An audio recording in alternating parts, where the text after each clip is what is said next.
James chapter 5, beginning verse number 14. Is any sick among you? Let him call for the elders of the church, and let them pray over him, anointing him with oil in the name of the Lord. And the prayer of faith shall save the sick, and the Lord shall raise him up. And if he have committed sins, they shall be forgiven him. Verse number 16, ito po ang ating pinaka-teksto, ang ating key text. Verse 17 o 16. Confess your faults one to another, and pray one for another, that ye may be healed. The effectual fervent prayer of a righteous man availeth much. Elias was a man subject to like passions as we are, and he prayed earnestly. He prayed earnestly that it might not rain, and it rained not on the earth by the space of 3 years and 6 months. And he prayed again, and the heaven gave rain, and the earth brought forth her fruit. So again, sa verse number 16, ginamit po rito yung salitang the effectual, fervent prayer of a righteous man availeth much.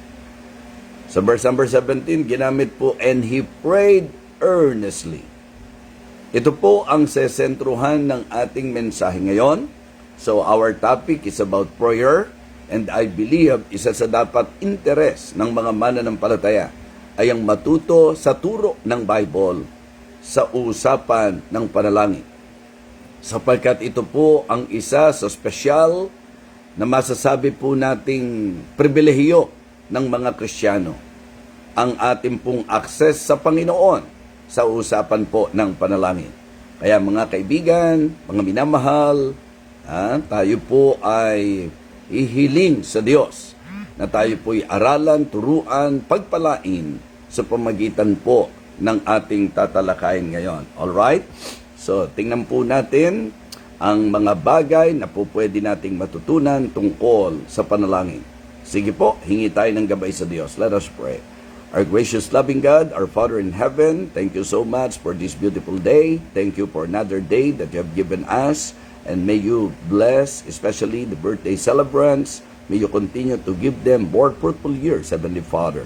Thank you so much for this, another opportunity of hearing thy precious words. Lord, I would like to again surrender myself to you. I want to commit myself to you. Help me, Lord, and use me, Lord.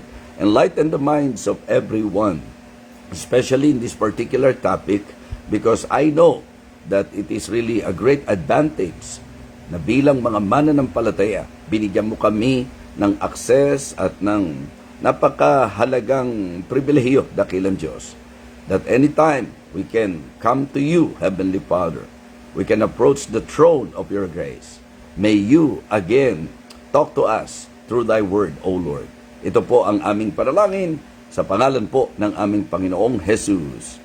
Amen. Amen. Okay? So let me share with you this morning the message of the Lord entitled, Be Fervent in Prayer. Be fervent in prayer. Ang ganda po ng ginamit na salita po ng writer. The effectual, fervent prayer of a righteous man availeth much. So yung idea po ng availeth much, talagang makapananaig, mga kapatid. Ang ibig sabihin, ito po ay isang bagay na magiging susi para sa panalangin sa katugunan ng ating panalangin. We need to pray with passion, persistence, and power. Yan po ang aking bibigyang sentro ngayon. Alam niyo po, ang panalangin ay hindi natin dapat katamaran. Ang panalangin ay hindi dapat maging parang ritual at routine po sa bawat isa sa atin. Mga kapatid, gusto po ng Panginoon na ang mananampalataya ay hinahanap siya, tinatawagan siya, mga kapatid, at pinagtitiwalaan siya. Ang idea po ng fervent prayer, ito po ay ang buong pusong panalangin na ang ating pananampalataya ay mararamdaman. Ang ating pong dependent sa Diyos ay mapatutunayan. yung bang malalim na pagnanasa po mula sa ating puso na talagang makita natin ang Diyos at ang gawa ng ating Panginoon Diyos. Mga kapatid, sa banal na kasulatan po, makikita natin na ang mga pagtatagumpay, ang isa sa naging susi ay ang panalangin. Sa usapan pong bayan ng Diyos at maging sa mga individual na tao. Halimbawa lang po, pag tinanong ko po kayo, meron ba kayong natatandaan at kilalang tauhan sa Bible, mga kapatid, na talagang sa usapin ng panalangin, sila po ay masasabi nating nakapag-accomplish ng dakilang bagay or masasabi nating nakapag-accomplish ang Diyos ng dakilang bagay sa kanilang buhay na ang naging sentro ay ang panalangin. Siguro po, isang magandang halimbawa po dyan si Jabez, di po ba?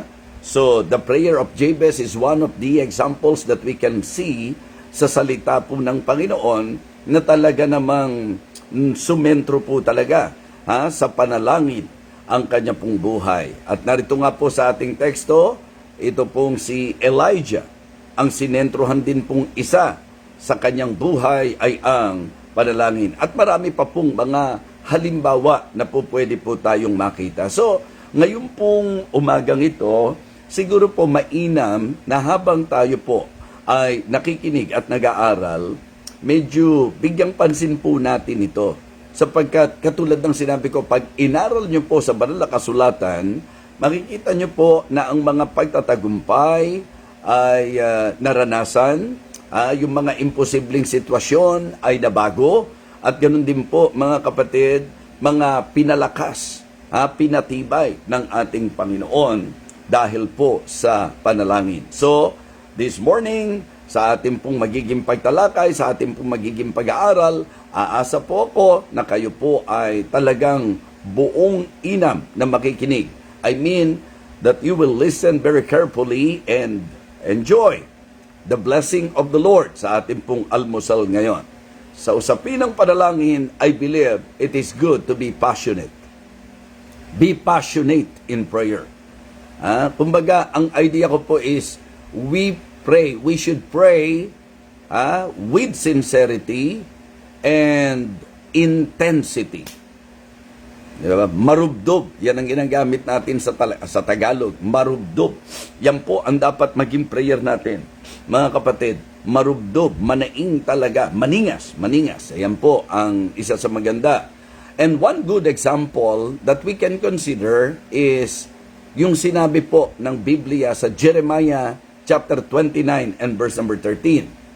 Sa Jeremiah chapter 29 verse 13, remember, ang sabi po ng Panginoon, and ye shall seek me, di ba? And ye shall seek me and find me when ye shall search for me with all your heart. So, ito po ang isa sa magandang medyo maging point of evaluation po natin, mga kapatid. Kapag ka po ba tayo nagpe-pray, talaga bang buong puso nating hinahanap ang Panginoon? Kasi ang sabi po ng talata, and ye shall seek me and find me when you shall search for me with all your heart. Kasi kapag ka pinag-usapan yung fervent prayer, talagang nakapaloob dito yung ating pong puso, ang ating buong puso, mas tamang sabihin. Kaya nga, ito po yung dapat point of evaluation ng mga mananampalataya because to many, ang panalangin po is just merely talking. Using good words, di ba? So, tas nagsasalita na lang, parang ng ritual, parang naging routine. So, yun po yung tayo mismo maging totoo sa sarili natin. Ang maganda po kasi, pag sinabi natin buong puso, katulad ng paglalarawan po ng Psalmi, sabi niya, Psalm chapter 42, verse number 1, as the heart panteth after the water brook, so panteth my soul after thee, O God. Di ba?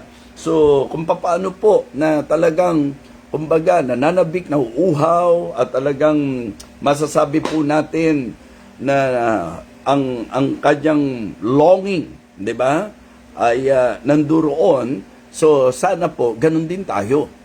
Di ba? Importante po kasi yan. Sa Psalm chapter 63 and verse number 1, O God, thou art my God, early will I seek thee. Yung bang pagising mo pa lang sa umaga, ang Panginoon na ang hahanapin mo. So let us develop that practice, mga kapatid, that every morning, before your cellphone, before anything else, before any activity, so sana po nakaset na sa mind natin ng unang-una nating gagawin mula sa pagkakahiga po natin. Pag tayo po'y nagising, mga kapatid, ang takbo ng isip natin, maaga pa lang, hahanapin na natin ang Panginoon. So napakaganda na tayo po sa usapang buong puso, 'di ba? Importante po na siya ang maging prioridad natin sa ating pong buhay. So, be passionate in prayer. When I say passionate, it means with sincerity and with intensity. It means that you will seek God with all your heart. It means, mga kapatid, na talagang sa unang pagbangon mo pa lamang, Diyos na kaagad ang iyo pong hahanapin. Yung bang ang mararamdaman ng Diyos, yung kasabikan mo, makipag-ulayaw, makipag-ugnay sa Kanya, yun po ang nais ng Panginoon, mga kapatid. Kaya, be passionate. Meron po tayong mga po pwedeng maging ilustrasyon. Tayo po, nag-i-improve tayo sa isang bagay na hindi maikakaila ng isa sa dahilan ay ang passion. Diba? So, ang pagiging passionate po natin sa isang bagay, ang isa sa nagiging dahilan kung bakit tayo po'y nadidevelop, nag-i-improve at gumagaling, mga kapatid. Diba? Sa usapan ng sports, kung ano ang passion mo, yun, doon ka umaangat. Iba na lang po yung mga sitwasyon na talagang kahit anong mangyari. Diba? Parang wala rin. Ibang-iba po yun. Pero normally, kapag ka po ang isang tao ay nagkaroon ng tinatawag na passion sa isang bagay, mga kapatid, ito po ay mahahayag and he will do everything, he will try everything para siya po ay masasabi nating mag-improve doon po sa kung ano man ang kanyang nagiging passion. Mga kapatid, sa prayer, wag nating gawing mababaw, wag nating gawin na parang ang panalangin po ay isang nakagawian lamang. Sana makita po natin sa mas malalim na pagtanaw na ang prayer po ang isa sa means of communication po natin sa ating Panginoon Diyos, and it should be our longing. Ito ang dapat kasabikan natin, ito ang dapat eagerness po natin. Bago ka makipag-usap kahit kanino, Diyos muna ang kausapin mo, at dapat pagka nagpe-pray ka, maramdaman ng Diyos na talagang ikaw ay passionate sa kung ano ang ipinagpe-pray mo. Be passionate in prayer. Kung kailangan makipagbuno po tayo sa Panginoon, yakapin natin ang Panginoon, wag natin siyang bitiwan hanggat hindi po nasasagot ang ating panalangin. Diyan naman papasok po ang point number 2 na nais ko pong i-share sa inyo. Be persistent. Diba? Be persistent in our prayer. It means, hindi ka titigil. Do not quit when the answers, diba, seems to be delayed. Diba, minsan kasi ganun pagka hiningi po natin, hindi naman right away ibibigay po sa atin. So, kapag dumarating po tayo doon sa punto na para bang, alam nyo po, yung hinihingi natin, hindi right away binibigay sa atin, kung talagang ikaw ay eager, importante po na maging persistent ka. Sa Luke chapter 18, di ba, sinabi po doon, that men ought always to pray and not to faint.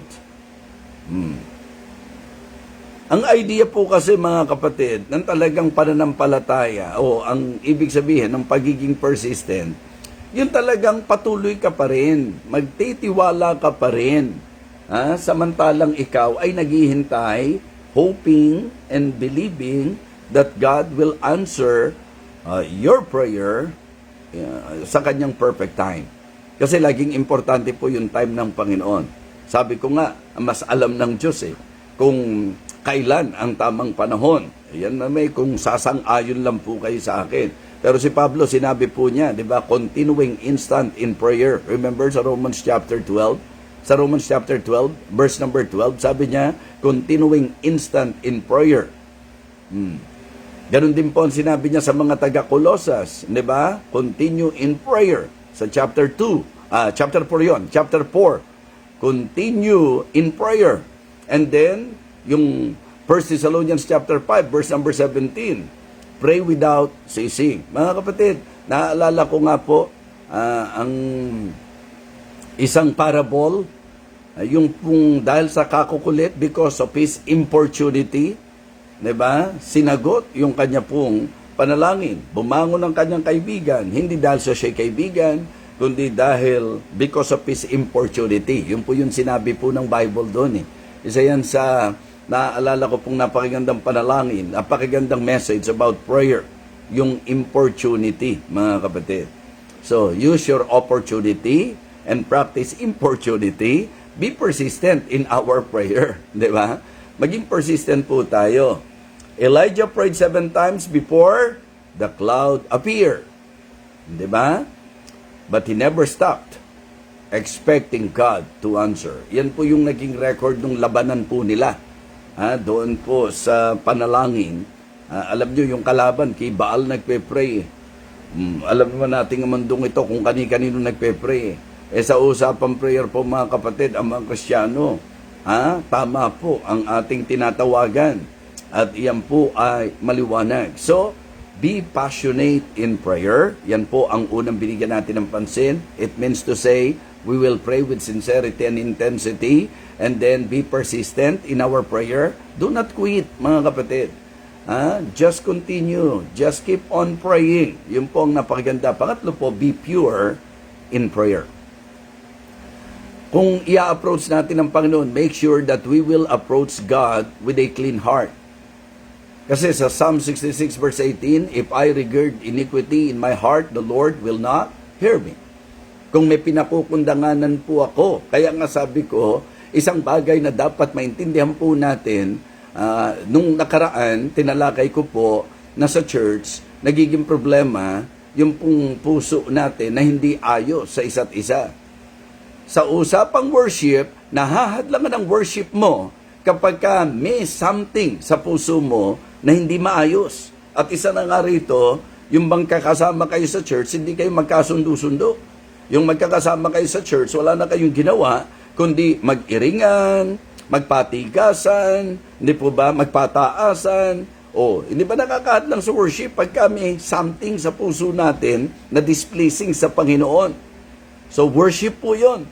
So tingnan niyo po yung laki ng disadvantage kapag ka yung iniquity, kapag ka po yung mga hindi magagandang bagay, hinaharbor natin sa puso po natin, nag-harbor tayo ng mga bagay na hindi kalooban ng Panginoon, na hindi tama. At isa na nga po dyan ang usapang relasyon natin sa isa't isa o kasalanan. Ang sabi po, if I regard iniquity in my heart, the Lord will not hear me. Mga kapatid, fervency without holiness, kung tutuusin, hindi po yan nagiging epektibo. Pakinggan po nating mabuti sapagkat kadalasan, ito po ang hindi nare-realize ng marami. Easily, hindi natin pinapahalagahan yung pong instruction. Diba? Binabaliwala natin yan. Ang akala natin, basta lumuhod tayo, basta nagsalita tayo, basta tumawag tayo, areglado na yon. We should learn from the Word of God. Yung mga dapat i-consider po natin sa usapin ng prayer. Ang sabi po ng Psalm 66 and verse number 18, if I regard iniquity in my heart, the Lord will not hear me. We need to approach God with a clean heart. Be pure in prayer, mga kapatid. Be pure in prayer. Diba sa James chapter 4, verse number 8, sa usapang paglapit natin sa Panginoon, yung draw nigh unto God and He will draw nigh. Diba, meron pong portion doon na ang sabi, cleanse your hands, ye sinners, and purify your hearts, ye double-minded.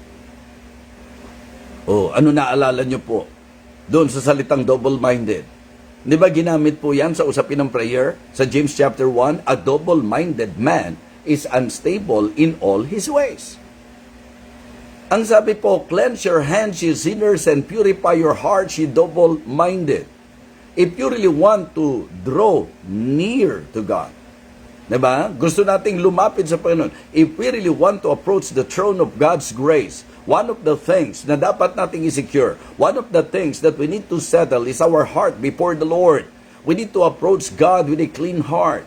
We need to be pure in prayer, mga kapatid. In our prayer, kailangan talagang nandoon yung malinis na puso. James 1 and verses 6 to 8. Ang sabi po, mga kapatid, let him ask in faith, nothing wavering, for he that wavereth is like the wave of the sea, driven with the wind and tossed. A double-minded man is unstable in all his ways. Diba? Nung sinabi ni James na, but let him ask in faith, nothing wavering, for he that wavereth is like the wave of the sea, driven with the wind and tossed. Ang sabi po, for let that man think that he shall receive anything of the Lord. Why? A double-minded man is unstable in all his ways. Sa 1 John chapter 1, verse number 9, if we confess our sins, He is faithful and just to forgive us our sins and to cleanse us from all unrighteousness. Mga kapatid, sinasabi po ni King Solomon na ang pinakikinggan ng Diyos ay ang prayer ng righteous. At ang usapang righteous doon, mga kapatid, dalawa ang idea. Una, sa usapan ng ating standing, sa ating pong kalagayan sa Panginoon, that we are declared righteous because of the righteousness of our Lord Jesus Christ. But it is also good to understand that every time that we approach the throne of God's grace, mahalaga po ang tamang puso. Mahalaga po ang malinis na puso, mga kapatid. Kaya importante po sa nagiging pagtalakay natin ang mga bagay nito. Una, mga kapatid, be passionate in prayer. Pray with sincerity and intensity. Ikalawa po, be persistent in our prayer. Huwag na huwag tayong magkukwit. Let us wait patiently, mga kapatid. With faith in our heart that God will surely answer our prayer. Call unto me, and I will answer thee, and show thee great and mighty things, which thou knowest not. Ask, and it shall be given you. Seek, and ye shall find. Knock, and it shall be open unto you. Ang sabi po, mga kapatid, men ought always to pray and not to faint. So, importante po na tayo ay mayroong pong persistency sa ating pong paglapit sa Diyos. And please don't forget, it is also good na tiyakin po natin na talagang ang puso natin ay ayos, malinis sa harapan ng Panginoon. Hindi ka tatanggapan ng Panginoon ng anumang uri ng iyong pagsamba. Kung may something sa heart mo, kundi maayos ang puso mo. Ganon din po sa usapan po ng panalangin, mga kapatid. So, number 1, be passionate. Number 2, be persistent. Number 3, be pure in prayer. And then number 4, be powerful through prayer. Be powerful through prayer. Expect God to work mightily every time na nagpe-pray tayo. Use your imagination. Again, mahilig po ako sa ganyan eh. Diba? If you will just try to analyze and try to understand kung bakit dito sa ating teksto ang ginamit na example si Elijah, because undeniably, napakaganda talaga. Marami po tayong matututunan. Yung klase ng tiwala ni Elijah sa Panginoon, grabe po yan. Hindi po ba? Remember that story? Yung pakikipagharap niya doon po sa mga propeta ni Baal sa usapang pagtawag sa kinikilalang Diyos, kung sino ang tunay, kung sino ang buhay. Mga kapatid, tingnan niyo po how Elijah manifested his confidence, his faith in the Lord. Yung kanyang tiwala, mga kapatid. Ngayon, hindi po ba medyo matinding kalagayan po ito sapagkat nakasubo po si Elijah dyan? Imagine nyo kung gaano karami po yan na kinaharap niya, na talagang very firm ito pong si Elijah to really tell them that his God is the true God and the living God. Yun po ang isang bagay na dapat maintindihan nyo po, na sa usapang prayer, ang pinatutunayan natin, totoo ang Diyos natin. Sa usapang prayer, mga kapatid, atin pong kinikilala at pinatutunayan na buhay ang Diyos natin. Kaya magandang motivation din po yan. For us to strengthen our prayer life, you should understand and you should realize this, that in our prayer, we can prove to them that our God is true, that in our prayer, we can prove to the people that our God is real, that our God is really alive. Amen? Okay, ang Diyos natin buhay, ang Diyos natin totoo, ang Diyos natin makapangyarihan, marami po tayong po pwede mapatunayan sa usapan po ng panalangin. Kaya nga sabi ko po, ang Diyos nandyan siya talaga, na makikinig po sa atin, sapagkat patotoo rin po ng Kristyanismo ang panalangin.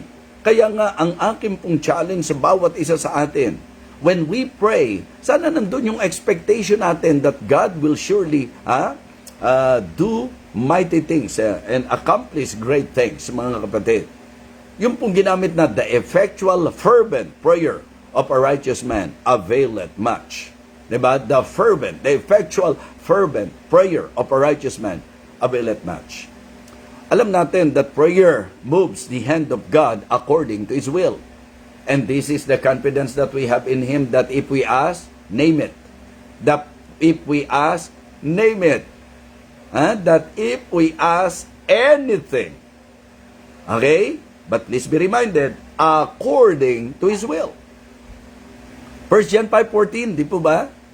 1 John 5:14, and this is the confidence that we have in Him.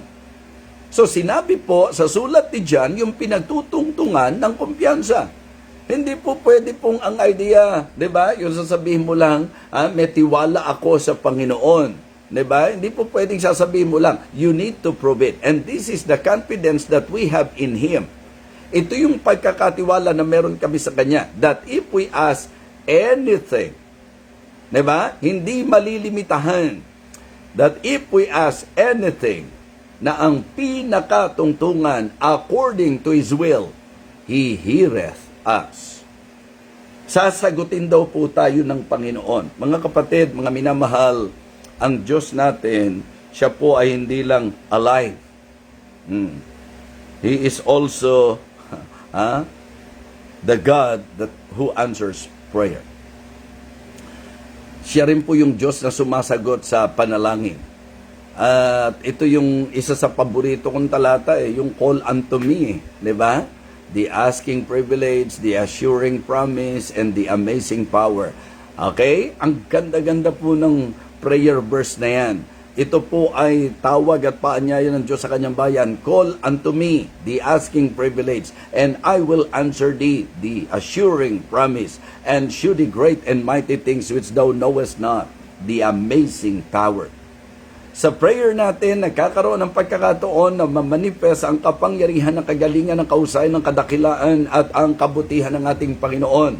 Just right, imagine na prayer ang pinag-uusapan natin, and the reason why we need to be passionate, to be persistent, and to be pure in prayer, sapagkat dito po mahahayag ang klase ng Diyos na meron tayo. Ano po ang mahayag? Na ang Diyos natin buhay, na ang Diyos natin tunay, na ang Diyos natin makapangyarihan, na ang Diyos natin mabuti. Ang dami pong pinatutunayan at mapatutunayan sa usapan ng prayer. Kaya nga, importante po na tayo ay manghawakan sa Kanya. And you know what? Maging powerful tayo through prayer. Yun ang maging lakas natin. Yun ang maging tibay natin. Yun ang maging tatag natin, mga kapatid. Alright? Be powerful through prayer. Expect God to work mightily. Call unto me and I will answer thee and shew thee great and mighty things which thou knowest not. Ang sabi po ng Mark chapter 11, sa verse number 24, na kung saan ang pinaka-context nito, ang sabi po niya sa 22, have faith in God. At sinabi po sa verse number 23, na kapag may faith tayo, na kagaya ng mustard seed, we can even say to this mountain, be thou removed and be cast into the sea, mangyayari po yan. Yung verse number 24, ito po kasi kino-quote at kiniklaim ng marami nang hindi po talaga klaro sa kanila ang pinaka-malinaw na diwa concept nito. Diba yung sinabing, what things soever you desire, when ye pray, believe that ye shall receive them, and ye shall have them. Imagine nyo po yun, mga kapatid. To reach that level ng iyong prayer life, to reach that level na sa prayer life mo, diba? Once na nag-pray ka, kinlay mo, kumbaga, good as cash, mga kapatid. Yun na yun. Yung bang ma-reach mo yung level na pagka nagpe-pray ka, you are very confident at ang claim mo, tinanggap mo na because you are very confident that what you are praying is really God's will. And that is very important, mga kapatid. Part ng growth natin yan, ng prayer natin. Kasi ang usapang sanggol sa panalangin, yung pray lang ng pray, ang idea po, hingi lang ng hingi. Ang mature na panalangin, yung naiintindihan niya mismo ang kanyang hinihingi. Kasi ang prayer po ay paghingi sa Diyos ng iyong kailangan. Hindi nang gusto mo lang. Diba? Hindi sabi, when you desire, pray that you shall receive them and you shall have them. Siyempre po, sino po ba ang hindi gugusto ng mga bagay na kailangan niya? Pero hindi lahat ng gusto natin, kailangan po natin. So kaya nga doon tayo tumutuntong. According to His will, what things soever you desire when ye pray, believe that ye shall receive them and ye shall have them. Pero hindi natin iniaalis na nakatungtong po yan. Diba? That if we ask anything according to His will, He heareth us. Mga kapatid, be powerful through prayer. Always put in your mind the kind of God that we have. Yung klase ng Diyos na meron tayo. Di ba si Pablo nga sabi niya sa Ephesians chapter 3 verse 20, yung pong pinaka most quoted part or portion nung pong Ephesians chapter 3 and verse number 20, now unto Him that is able to do exceeding abundantly above all that we seek or think, mga kapatid, that we ask or think. Yung mga bagay na hinihingi natin, so now unto Him that is able to do exceeding abundantly above all that we ask or think. So challenge yourself. Diba? Mga kapatid, aralin po natin. Bigyan at papagyamanin po natin ang ating prayer life. Huwag niyong itrato na mababaw po ang panalangin. Huwag nating katamaran ang panalangin. Mga kapatid, be passionate in prayer. Be persistent in prayer. Be pure in prayer. And be powerful through prayer. Amen?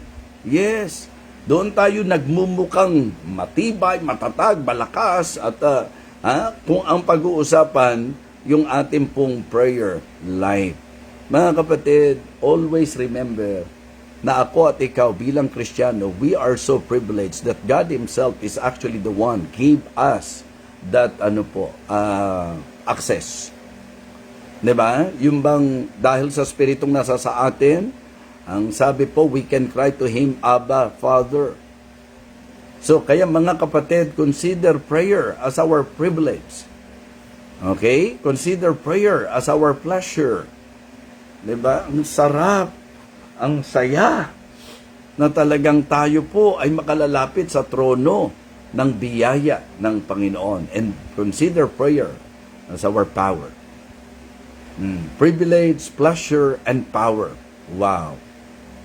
Ang prayer po ay napakalaking blessing ng Panginoon sa lahat ng mga Kristiyano. Ginagamit po ba natin yung privilege na ito?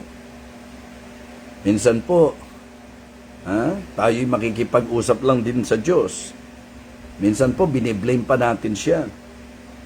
Bakit hindi po, imbis na blame mo ang Panginoon, magtiwala po tayo sa Kanya? Bigat na bigat ka na pala, hirap na hirap ka na pala, tapos magmamalaki ka pa, tapos hindi ka pa makikipag-ayos sa Diyos. Ibe-blame mo pa siya at kung ano-ano pa ang mga masasabi po nating hinanakit sa puso mo. Why not just kneel down and with passion and persistency, with a pure heart, mga kapatid, lalapit tayo sa Kanya. Ang isang bagay po na gusto kong idiin sa mensaheng ito, marami po tayong pinatutunayan sa panalangin. At ito po ang hindi natin dapat isa-isang tabi. Na sa prayer natin, mapapatunayan natin that our God is alive, that our God is true, He is real, that our God is gracious, that He is good, He is powerful. Ang dami po natin patutunayan pagka tayo po ay naging matibay sa ating buhay panalangin. Ang sabi po ng ating teksto, the effectual fervent prayer of a righteous man availeth much. At ang example na pinakita po sa usapan ng prayer ni Elijah, Elijah prayed earnestly. Elijah prayed earnestly. Tayo po ba, naranasan na natin yung earnest praying? Meron kang mga dinadala ngayon, mga crucial situation, 'di ba? Mga hindi birong sakit. The effectual fervent prayer of a righteous man availeth much. Iyak ka sa Diyos. Maging maningas ang panalangin mo sa Kanya. Alam nyo, kung magmamakaawa tayo sa Diyos, di naman masama. Magmakaawa tayo sa Kanya. Merciful nga po siya eh. Ha? Full of mercy. Yan po ang Panginoon natin. Umamin ka sa Kanya pagka bigat na bigat ang puso mo. Maghinga ka kapag kahirap na hirap ka na. Mag-open up ka, mag-express ka. Mga kapatid, pwede natin gawin sa klase ng Diyos natin yan. Mabigat ang sitwasyon mo, hindi ang kahit sino, Diyos ang makatutulong sa iyo. Matindi ang karamdaman mo, hindi ang kahit sino, maging doktor, aamin na Diyos ang higit na makatutulong sa iyo. Mga kapatid, meron pong mga sa tingin natin napaka-crucial and critical na sitwasyon na natin sa buhay. Mga kapatid, the effectual fervent prayer of a righteous man availeth much. Diba? Kung kailangan, iyak tayo sa Panginoon. Ha? Kung kailangan, magmakaawa tayo sa Panginoon. Ha? Tapos po, bunuin po natin ang Diyos at huwag tayong titigil hanggat di niya binibigay. At magtiwala tayo that when ye pray, diba? That what things soever you desire, when ye pray, believe that you shall receive them and you shall have them. So, let us compose ourselves and express to God our complete trust, our unwavering faith, na tinitingnan natin na siya at siya lang ang po pwede nating panghawakan sa buhay na ito. Siguro po bago tayo magtapos, mag-consider tayo ng ilang mga example sa Bible na talagang they prayed earnestly. Naalala niyo po sa 1 Samuel si Hannah, 'di ba? So siya po ay nag-pray sa Panginoon sa 1 Samuel. Ito po yung tinutuntungan natin ng child dedication kasi nakipagnig siya sa Panginoon, 'di ba? Imposible, baog siya, mahirap na siya po ay magkaanak, pero she prayed earnestly. And in fact, pinakita sa atin ng talata na nakipag-negotiate pa siya sa Panginoon. Talagang she earnestly prayed at binigay ng Panginoon si Samuel. Okay?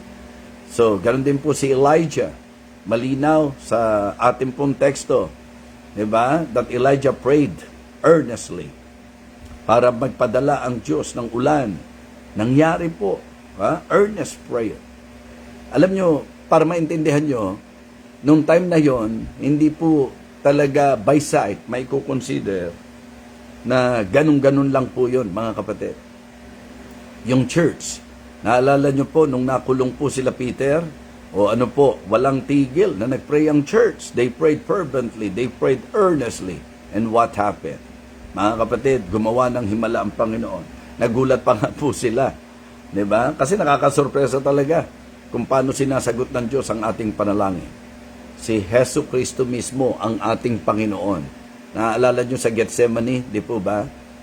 Ang ginamit na salita ron, and being in agony, he prayed more earnestly, mga kapatid. Matindi. Yun po yung mga example. Mga kapatid, hindi po nai-impress ang Panginoon sa haba ng panalangin mo at ganda ng mga salitang ginagamit mo. Kundi ang talagang basis ng Panginoon, yung sincerity ng puso po natin. Diba? Yung sincerity and even the intensity of our prayer. Yung buong puso.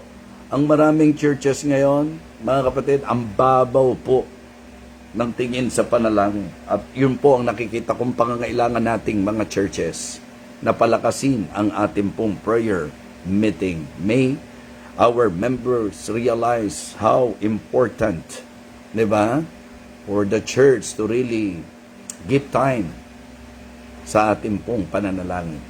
Mga kapatid, be fervent in prayer. Number 1, be passionate. Number 2, be persistent. Number 3, be pure. And then, be powerful through prayer. Yan po ang mensahe ng Panginoon. How is your prayer life? Okay, ito na po yung magandang pagkakataon na ma-improve po natin ito. Let us pray. Dakilang Diyos, salamat po kay buti mo po sa amin. Salamat po sa salita mo na nagiging batayan namin sa lahat ng aming paniniwala. Dakilang Diyos, siling po namin na patuloy kang gagawa sa buhay ng bawat mga anak mo, particular sa amin pong mga prayer life. Nawa ang mensaheng ito'y mag-angat ng antas ng amin pong buhay pananalangin. Nawa ito po ay maging lalong malaking advantage po sa amin, Panginoon. Yung realization po namin that we really need you, Heavenly Father, sa lahat ng larangan ng aming buhay. Panginoon, nawa ma-improve ang aming pong prayer life. Nawa ito po dakilang Diyos ay aming pong patuloy na bigyan ng pagpapahalaga at pansin sa buhay namin, sa buhay pananampalataya po namin. May we learn to pray fervently, Heavenly Father. Thank you so much. Nawa ang bawat isa ay nabusog. Nawa ang bawat isa ay spiritually lumusog, Panginoon. At ito nawa ay amin pong maging patotoo isang araw. Kung paano mo inangat ang antas ng aming buhay pananalangin. Kung paano mo pinatibay, pinalakas ang aming pong prayer life. Sa iyo po ang kapurihan, aming Panginoon. Ikaw po ang aming dinadakila. Sa pangalan po ng aming Panginoong Jesus, ito po ang aming panalangin. Amen.